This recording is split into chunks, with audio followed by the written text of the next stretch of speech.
앞에 띄어진 이 이미지 컷은 한 번쯤은 다 보시고 생각하시고 들은 적이 있을 것입니다. 어떤 농부가 숲속에 떨어져 있는 독수리 알을 가지고 와서 닭장에 넣어 함께 부화시켰습니다. 그리고 병아리 들고 함께 키웠습니다. 독수리는 태어났지만 주변의 모든 보이는 것들이 병아리이고 닭들입니다. 그래서 그는 보이는 대로 땅을 쫓고 그 날개를 펴서 날려고 하는 시도조차 생각조차 없습니다. 결국 독수리는 그렇게 병아리로 자랐고 닭으로 살다가 그렇게 닭으로 죽임을 맞이하게 됩니다. 자신이 독수리라는 것을 한 번도 생각해 보지를 못합니다. 하늘 나는 제왕이라는 것을 상상도 못하고 그렇게 살다가 죽었습니다. 이유가 무엇입니까? 자기 눈에 보이고 따라하고 본받은 것이 병아리였고 닭이었기 때문에 그렇습니다. 무엇을 보고 누구를 따라 배우느냐가 그 존재의 운명을 좌우한다. 이 말은 짐승들뿐만 아니라 사람들에게도 똑같고 그리고 우리의 신앙생활에도 그 원리는 동일합니다. 좋은 모델을 본받으면 좋은 사람이 되고 좋은 신앙을 본받으면 좋은 신앙의 사람이 됩니다. 불평과 원망과 비관적인 삶을 본받으면 그런 사람이 됩니다. 신앙생활도 그렇게 하게 됩니다.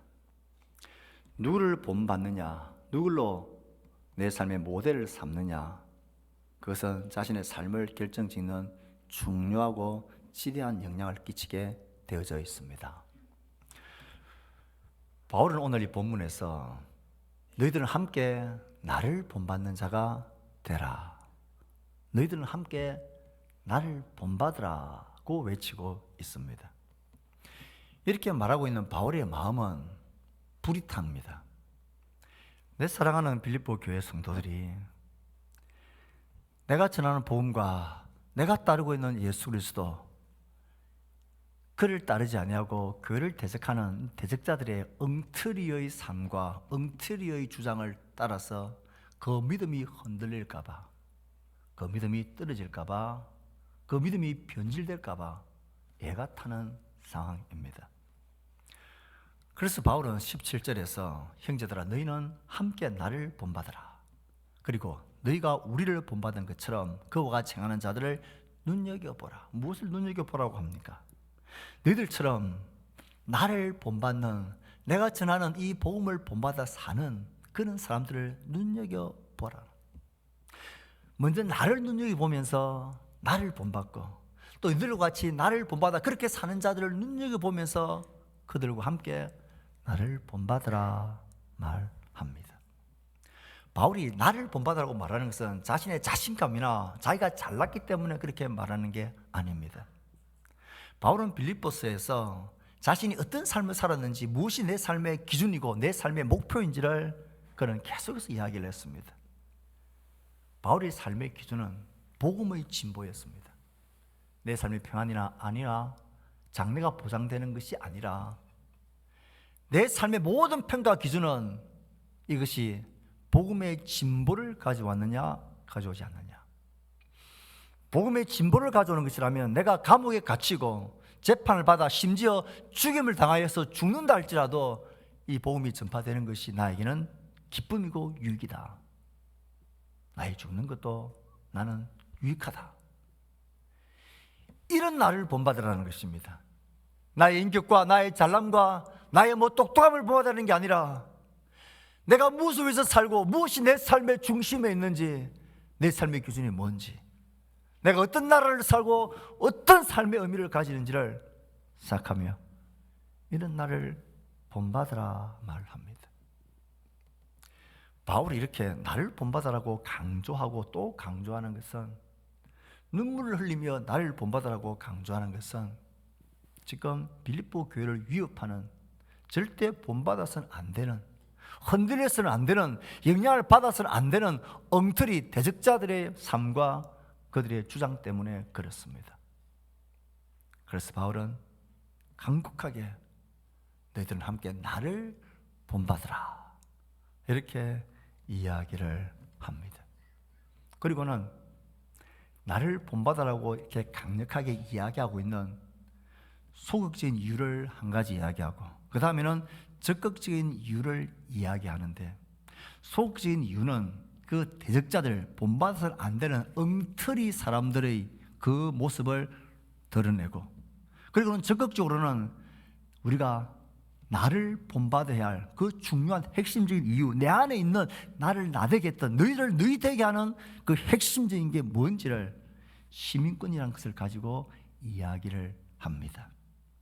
먼저 바울은 18절 19절에서 나를 본받으라고 말하는 소극적인 이유, 즉 절대 본받아서는 안 되는, 따라가서는 안 되는 엉터리 저 대적자들의 정체를 고발합니다. 18절 바울은 이렇게 이야기합니다.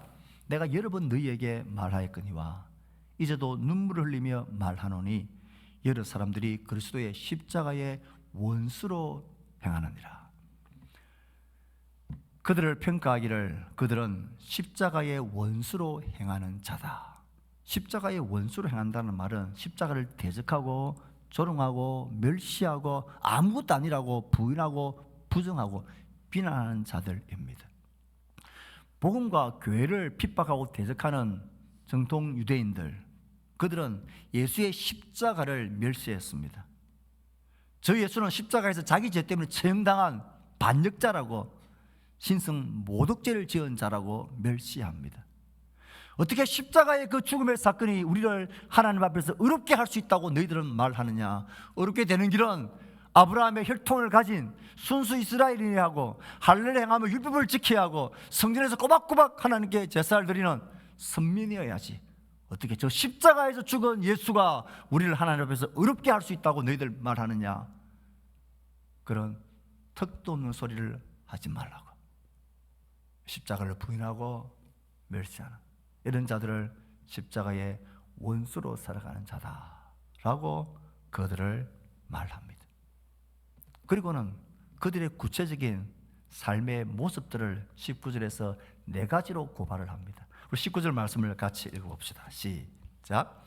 그들의 마침은 멸망이요 그들의 신은 배요 그 영광은 그들의 부끄러움에 있고 땅의 일을 생각하는 자라. 십자가의 원수를 행하며 교회와 복음을 대적하는, 공격하는 이들의 이 네 가지의 모습은 오늘 성도들을 공격하고 십자가의 도를 비웃는 세상의 공격과 흡사합니다.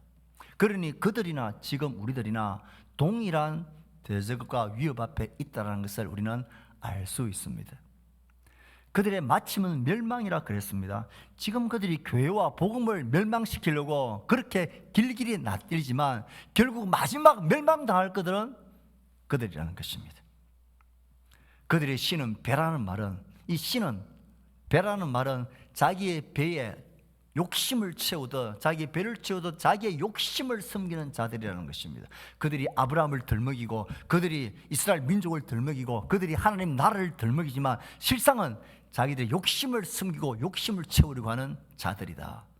그들은 전부 다 자기의 욕심을 신으로 숭배하는 자들이다. 그리고 그들의 영광은 부끄러운 것이다.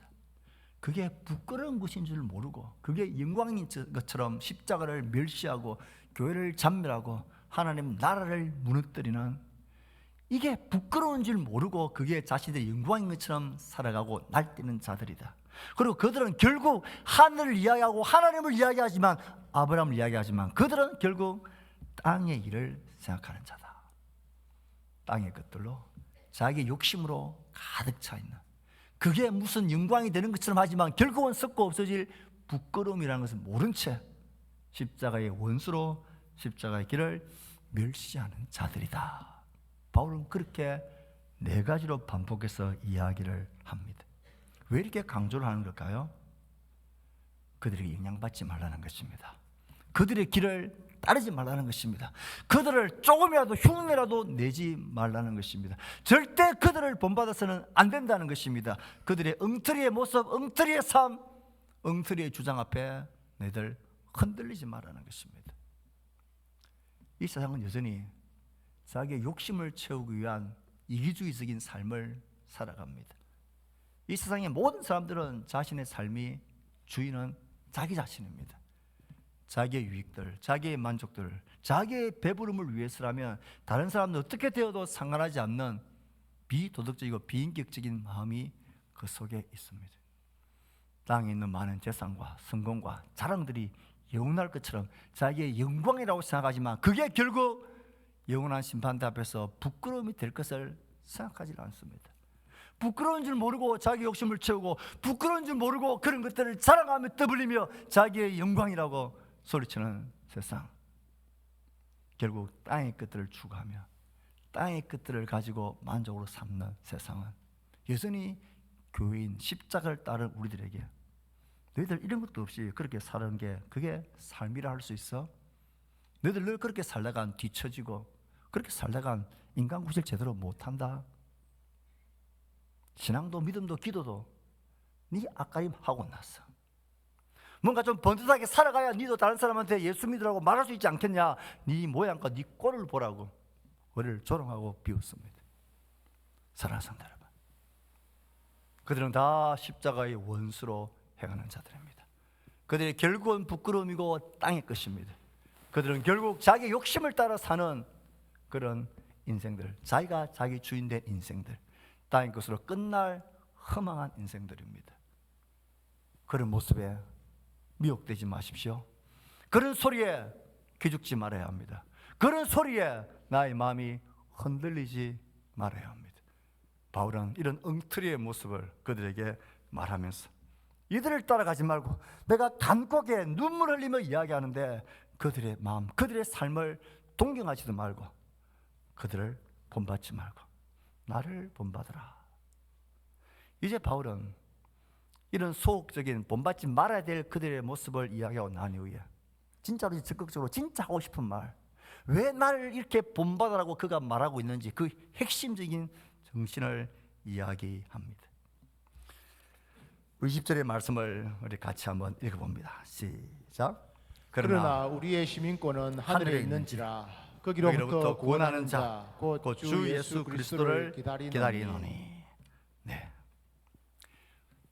자신을 본받으라고 말하는, 진짜 말하고 싶은 이유는 우리의 시민권은 땅에 있지 않고 하늘에 있기 때문이다.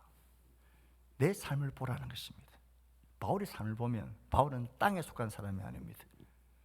그래서 그는 땅에서의 모든 삶의 기준이 이 하나님 나라 복음이 진전이 있느냐, 이 복음을 위해서라면 나의 죽는 것도 유익하다고 했던, 정말 그는 땅의 시민으로 살지 않고 하늘의 시민으로 살았던 자입니다.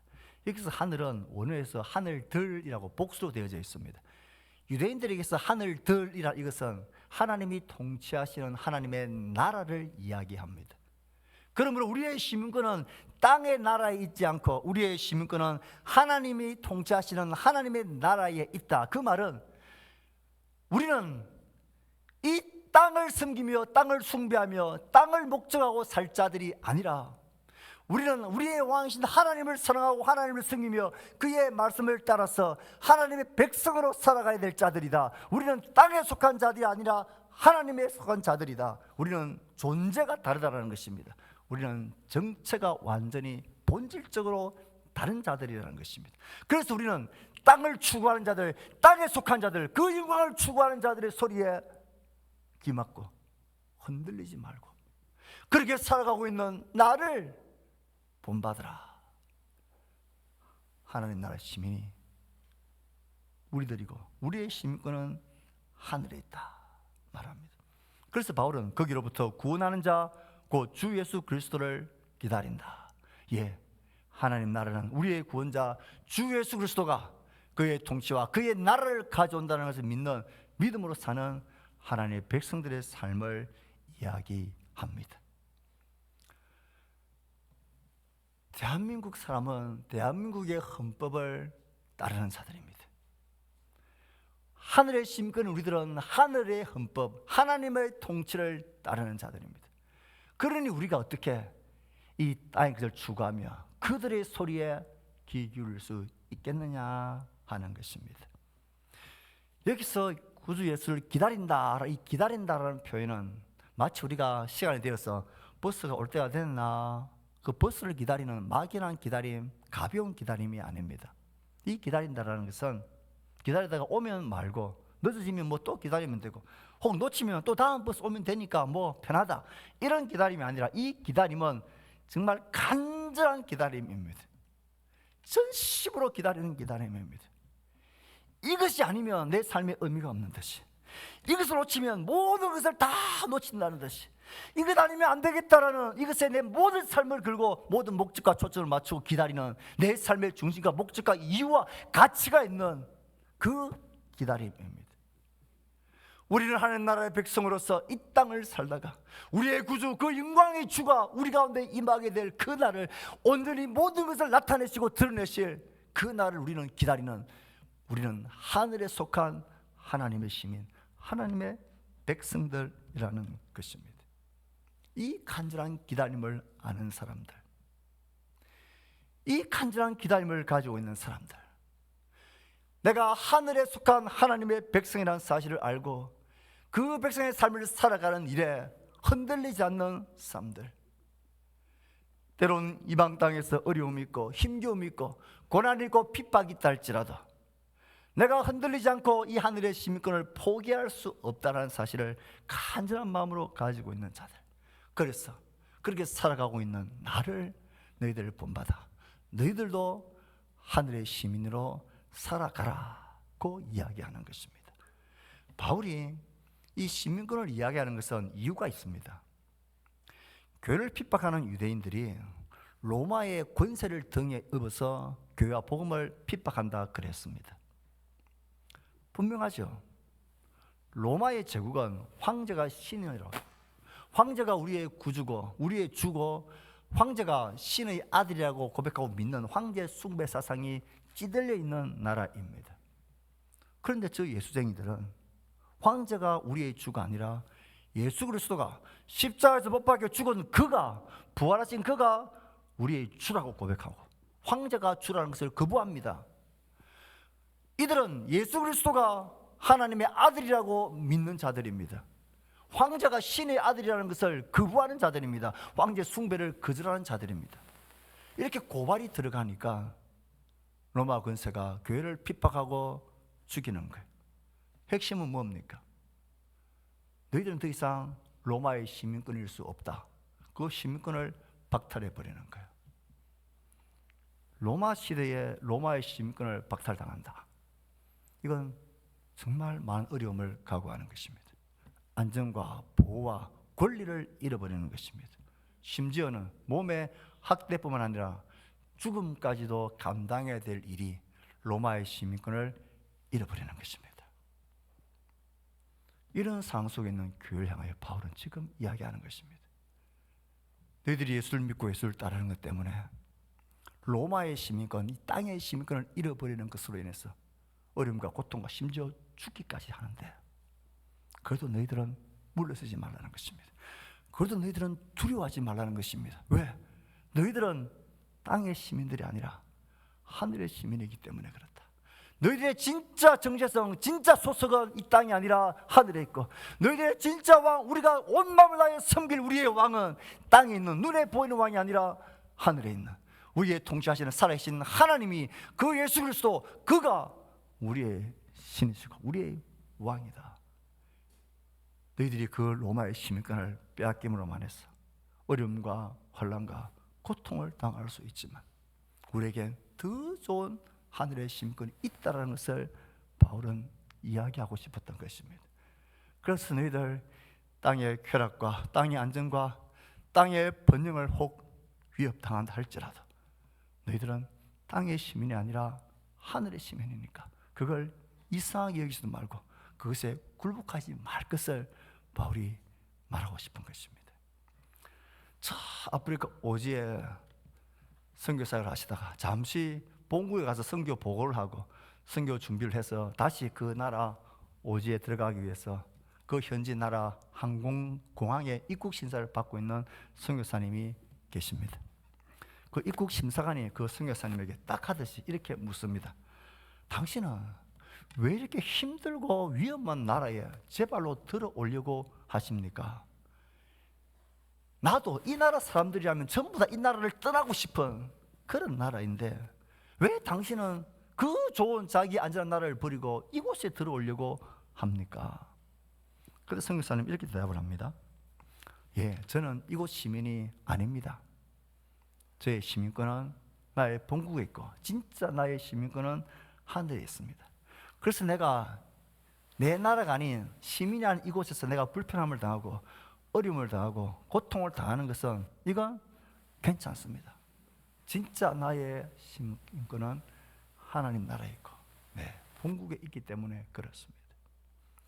사랑하는 성도 여러분, 나의 소속과 나의 정체성을 알면 쉽게 흔들리지 않습니다. 저 여행을 떠나서 힘겨운 여행지를 여행한 그 불편함을 우리가 참는 이유가 무엇입니까? 잠시 지나가는 것이기 때문에 그렇습니다. 나의 집이, 나의 돌아갈 편안한 집이 있다는 것을 알기 때문에 그 여행 기간 동안의 짧은 시간의 어려움과 불편함을 우리는 그냥 추억거리로 삼습니다. 여깁니다. 하나님의 영원한 나라 입장에서 보면 우리가 살아가는 이 땅에서의 삶이 잠시 지나간 인생의 찰나의 삶 아닐까요? 이곳에서 우리가 더 많은 것을 누리고 더 땅의 것을 자랑하며 이것들에게 많은 것들을 세워나가는 이것이 없어서 우리의 마음이 흔들리는 것은 그건 이상한 거죠. 그건 이 땅의 사람들만 그렇게 하는 것입니다. 이 땅이 나의 종착역이고 이것에 나의 삶의 전부가 있는 사람은 이 땅의 모든 것에 목을 맵니다. 그러나 우리는 그렇게 살 자들이 아닙니다. 우리는 하늘에 속한 하늘의 시민들입니다. 바울은 이렇게 우리는 땅의 시민이 아니라 하늘의 시민이다. 이렇게 살아가고 있는 나를 너희들 본받으라. 그러면서 바울은 참 놀랍게도 20절 후반절과 21절에서 하늘의 시민으로 살아가는 것이 땅의 시민으로 사는 것보다 훨씬 낫다. 그건 손해보는 거나 그건 좋은 것을 내가 포기하고 나쁜 것을 택하는 헌신이 아니다. 땅의 시민이 좋으냐 하늘의 시민이 좋으냐 너희들 한번 생각해 보라고 이야기합니다. 그래서 하늘의 시민으로 살아가는 것, 그것 때문에 당하는 어려움들과 이 고난들, 이것들을 너희들 한번 가만히 놓고 한번 생각해 보라는 것입니다. 내가 너희들의 시민권이 하늘에 있다고 말할 때 이 하늘은 억지스러운, 그리고 내가 고통을 각오해야 되고 너무 좋은 것을 아깝지만 버리고 안 좋은 것, 불편한 것, 힘든 것을 택하는 그런 헌신과 희생의 선택이 아니라 우리는 지금 훨씬 좋은 것을 선택하는 것이다. 생각이 있고 눈이 있으면 이 좋은 것을 선택하지 않고 그보다 훨씬 비교도 안 되는 나쁜 것을 선택하는 것은 이건 바보 같은 일이 아니냐. 그런 식으로 바울은 이야기를 하며 그의 이 본문의 단락의 마지막을 우리가 선택한 하늘의 시민권이 땅의 시민으로 사는 것보다 훨씬 비교할 수 없을 만큼 좋다라는 사실을 바울은 강조를 합니다. 20절 후반절 21절 말씀을 읽어봅시다. 그는 시작. 그는 만물을 자기에게 복종하실 수 있는 자의 역사로 우리의 낮은 몸을 자기 영광의 몸의 형체와 같이 변하게 하시리라. 이것이 바울이 말하고 있는 하늘의 시민이 훨씬 좋다라는 것을 말하고 있습니다. 하늘의 시민이 훨씬 좋은 게 뭡니까? 그는 만물을 자기에게 복종하게 하실 수 있는 자의 역사로, 이 그는 하나님 아버지입니다. 하나님 아버지는 예수 그리스도를 모든 무릎 위에, 모든 이름 위에 높이 세우셔서 모든 무릎이 그에게 무릎 꿇게 하고 모든 이름이 그를 주라고 고백하게 만드실 만유의 주로 높임을 받으신 분입니다. 우리가 선택하고 걷는 하늘의 시민권인 우리들, 그 하늘의 주인이신 우리의 왕은 만물을 자기에게 복종케 하는 그런 능력의 만유의 주이십니다. 땅의 어떤 세력과 어떤 것을 다 모아도 우리의 왕이신 예수 그리스도, 그분 앞에 무릎 꿇고 그분 앞에 모든 것이 복종케 되는 만유의 왕이십니다. 그러니 어느 백성이 되는 게 좋습니까? 교회를 비판하고 복음을 반대하는 로마 제국의 권세마저도 이 만물 안에 포함되는 것입니다. 언젠가 모든 것이 드러날 그날에 지금은 교회를 잔멸하고 십자가를 조롱하고 비웃는 이 권력들마저도 그 권세마저도 예수의 무릎 앞에, 예수의 이름 앞에 무릎 꿇고 있는 것을, 그리고 그에게 복종할 수밖에 없다는 사실을 우리는 보게 될 것입니다. 그게 현실입니다. 여러분이 선택할 수 있다면 힘없는 그런 왕의 백성이 되고 싶습니까? 그 왕을 자기에게 복종하게 만드시는 만유의 주가 나의 왕이시 되는 것을 원하십니까? 내가 선택할 수 있다면, 우리가 생각이 있다면 뭘 선택해야 할까요? 당연히 두 번 생각할 것도 없죠. 그게 무슨 희생이고 헌신입니까? 그게 무슨 아까운 것을 포기하고 덜 좋은 것을 선택하는 것입니까? 성경은 하나님을 섬기는 것을 그렇게 말하지 않습니다. 하나님의 백성이 되고 그 나라를 추구하며 살아가는 것, 그의 백성으로 사는 것보다 더 좋은 것은 없습니다. 왜냐하면 그분 앞에 모든 만물이 복종하게 될 것이고 무릎 꿇게 될 것입니다. 바울은 이 사실을 그들에게 말하며 하늘의 시민으로 사는 것, 그분을 나의 왕으로, 나의 통치의 통치자로 삼고 사는 것이 훨씬 낫다는 것입니다. 더 중요하고 본질적인 이유가 21절에 있습니다. 뭐라고 말합니까? 우리의 비천한 몸을 변화시켜서 그분의 영광스러운 몸과 같은 모습이 되게 하실 것입니다. 와, 만물을 자기에게 복종케 하는 그 능력으로 그가 하시는 본질적이고 중요한 핵심적인 사역은 그의 백성된, 그의 시민된 우리들, 그의 시민으로 살기 위해서 땅의 시민으로서 보호와 안정과 안락함을 포기하고 이게 덜 좋은 것이라고 과감하게 버리고 하늘의 시민으로 살아가기를 결심하고 다짐했던, 때로는 어려움을 당하고 고난을 당하고 심지어 죽임까지 당한 그의 백성들을 그냥 석임당하게 버려두지 아니하시고, 자기가 승리하시고 부활하시고 영광의 몸을 입으신 것처럼 자기의 백성들을 하나도 빠뜨리지 않고 자기와 같은 영광의 부활의 몸으로 변화시킬 그런 능력이 우리의 왕에게 있기 때문에 그렇습니다. 이 영원한 영광이 그의 백성들에게 주어지는데 어떻게 우리가 땅의 시민으로 살아갈 수 있을까요? 어떻게 땅의 것을 추구하기 위하여 이 영원한 영광의 모습을 포기하고 버릴 수 있을까요? 이게 과연 손해고 헌신이고 희생이라 할 수 있나요? 너무나 당연하고 그 가치를 안다면 이건 너무나 당연한 우리의 선택이죠. 이를 가치를 아는 사람은 땅의 것들을 향하여 빼앗긴다고, 그것의 영광을 누리지 못한다고 흔들릴 수가 없습니다. 예수 그리스도의 부활의 영광의 몸같이 우리가 변합니다. 아니, 하나님이 그렇게 우리를 변화시켜 주십니다. 이 변화는 본질적인 변화입니다. 도무지 상상할 수 없어서 우리가 기대할 수 없는 놀라운 새로운 차원의 본질적인 존재로서의 영원하고 완전한 변화입니다. 이 변화는, 변화시킨다, 이 단어는 트랜스폼이라 되어져 있습니다. 이 단어를 들으면 우리 남자 성도 여러분, 이 영화가 떠오르지 않습니까? 트랜스폼가 떠오르지 않습니까? 어떻게 자동차가 로봇이 됩니까? 누가 자동차를 보고 로봇을 상상할 수 있겠습니까? 전혀 다른 차원의 존재로 변화되는 거예요. 예수 그리스도가 우리의 왕이신 그분은 자기의 백성들, 자기의 통치를 즐거워하며 이 땅의 통치를 거절하는 그의 백성들을 그렇게 영화로운 몸으로 새로운 존재로 변혁시키시고 바꿔놓으십니다.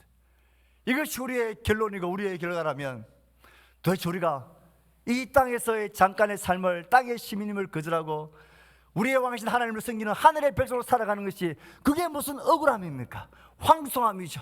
너무 감사함이죠. 이게 없었더라 우리 어떻게 할 뻔했습니까? 바울은 그들에게 말합니다. 사랑하는 성도 여러분, 하나님은 우리를 그렇게 변화시키십니다. 예수 그리스도가 우리에게 주어질 영광의 정적인 모습은 그와 같은 영광의 몸으로 변화되어지는 것입니다. 이런 우리들이 어떻게 땅의 정치와 땅의 철학과 땅의 질서와 썩어지고 없어질 부끄러운 영광을 자랑하며 그것에 내 삶을 걸 수 있겠습니까? 우리는 하늘에 속한 시민들입니다. 하나님의 백성들입니다. 만물이 그에게 복종하게 하는 그 능력, 우리를 영광의 몸으로 변화시킬 그 끝을 바라보고 살아가는 하나님의 백성들입니다. 이 땅의 권세가 하늘의 시민들을 협박하고 겁박하고 우리의 삶을 착취하고 어렵게 만들고 사지로 몰아낸다 할지라도 그들이 가할 수 있는 최종적이고 최후의 무기는 몸의 죽음 그것뿐이지 않습니까? 그런데 그 죽을 몸을 우리의 구주, 우리의 왕은 그와 같은 영광의 몸으로 새롭게 변화시키십니다. 그러니 어떻게 우리가 이 주를 선택하지 않을 수 있습니까? 이 사실을 아느라 어떻게 우리가 이것을 포기하며 땅의 것을 추구하며 땅의 백성으로 살아가고 그것을 자랑하며 살 수 있을까요? 바울은 그들에게 말합니다. 너희들 두려워하지 말라는 것입니다. 땅의 시민으로 사는 것보다 하늘의 시민으로 사는 게 훨씬 낫다. 우리의 왕이 만유해 주시고 우리 주실 영원한 영광이 우리의 것이다. 그래 너희들 흔들리지 말고 그의 백성답게 복음에 합당하게 하나님을 섬기고 그를 사랑하는 그의 시민으로 오늘도 살아가라. 우리의 이름, 우리의 정체성은 우리는 하나님의 시민, 하늘의 시민과 하나님의 백성들입니다. 그 위대한 알렉산더 대왕이 자기 군대의 한 소년 병사를 찾아왔습니다. 찾아온 이유는 그 소년 병사가 이름이 알렉산더와 똑같았기 때문입니다. 이름은 똑같았는데 그의 행실은 너무나 비겁하고 불충하고 겁 많은 그런 똑같은 이름을 가진 소년이었기에 알렉산더 대왕이 그를 찾아왔습니다. 대왕이 그 똑같은 이름을 가진 소년 병사를 불러서 이렇게 묻습니다. 네 이름이 뭐냐? 알렉산더입니다. 그를 한참 뚫어지게 바라보던 그가 이렇게 말합니다. 그렇다면 너 이제부터 그 이름에 걸맞게 살거나 아니면 그 이름을 바꿔라 그랬습니다. 이름은 신분이고 정체성입니다. 우린 누구의 이름을 가지고 사는 자들입니까? 우리는 하늘의 시민, 하나님의 백성들입니다. 사랑하는 성도 여러분, 두려워하지 마십시오. 하나님 이 모든 것들 가운데서 우리 가운데 그의 능력으로 만물을 그에게 복종케 하실 수 있는 능력이 하나님이십니다. 그분은 우리의 이 몸을 영광의 몸으로 변화시킬 능력의 주이십니다. 이 하나님의 백성답게 너무나 담담하게 힘있게 하늘의 백성으로 살아가는, 그래서 그날 그 앞에서 모든 것을 보게 되고 알게 되는, 찬송하게 되는 기쁨을 우리 모두 함께 누리게 되는 주의 백성들 되기를 주의 말씀으로 축복합니다.